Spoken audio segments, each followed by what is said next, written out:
Your Excellencies, delegates, ladies and gentlemen, as you spend the next 2 weeks debating, negotiating, persuading, and compromising, as you surely must, it's easy to forget that ultimately the emergency climate comes down to a single number: the concentration of carbon in our atmosphere.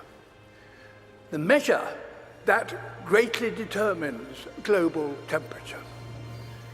And the changes in that one number is the clearest way to chart our own story, for it defines our relationship with our world.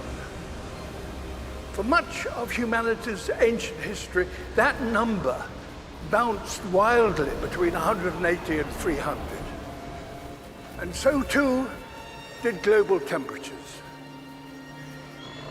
It was a brutal and unpredictable world.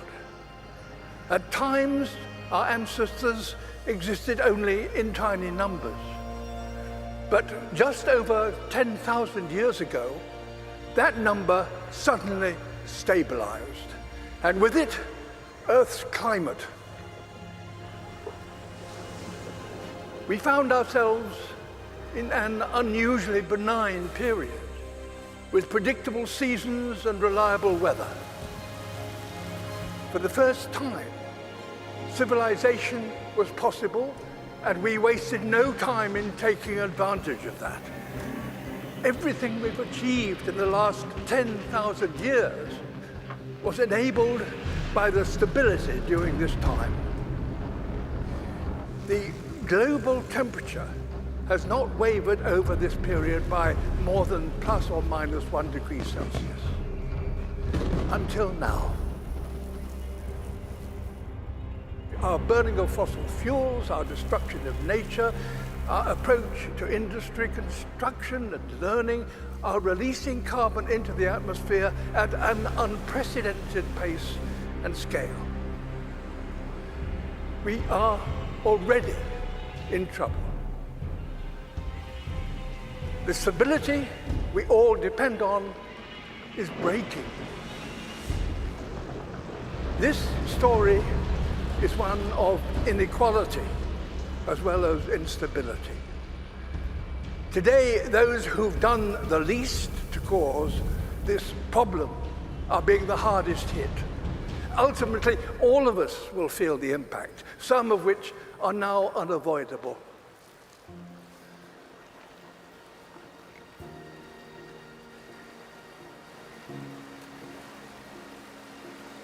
My world is melting. You think you have control, we actually have no control.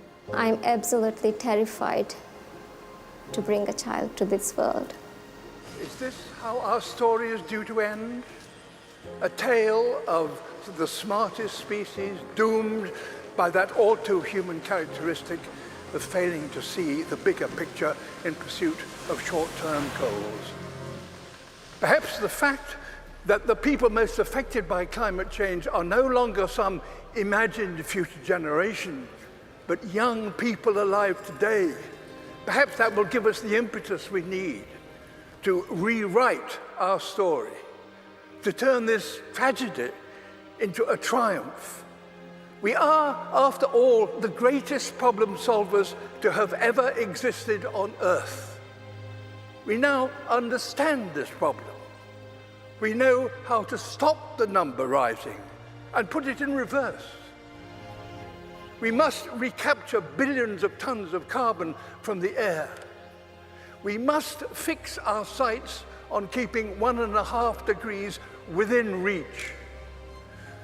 A new industrial revolution, powered by millions of sustainable innovations, is essential and is indeed already beginning.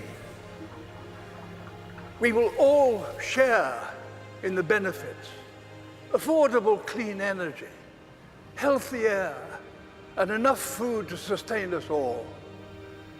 Nature is a key ally. Wherever we restore the wild, it will recapture carbon and help us bring back balance to our planet.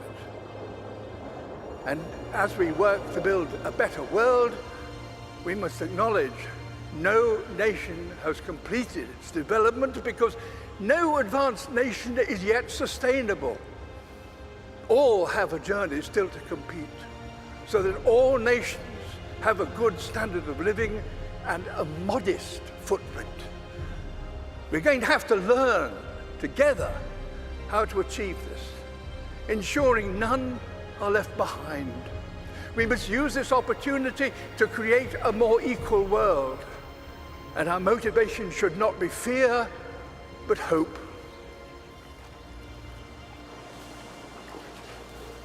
Can we fix climate problem in one generation? My answer would be yes, we have to. We need to not just to talk about what we can do, but to do what we can. This is a challenge that we should try to solve in a quick way with a long-term vision. It comes down to this: the people alive now, the generation to come, will look at this conference and consider one thing. Did that number stop rising and start to drop as a result of commitments made here? There's every reason to believe that the answer can be yes. If, working apart, we are a force powerful enough to destabilize our planet, surely working together, we are powerful enough to save it. In my lifetime, I've witnessed a terrible decline. In yours, you could and should witness a wonderful recovery. That desperate hope, ladies and gentlemen, delegates, excellency, is why the world is looking to you and why you are here. Thank you.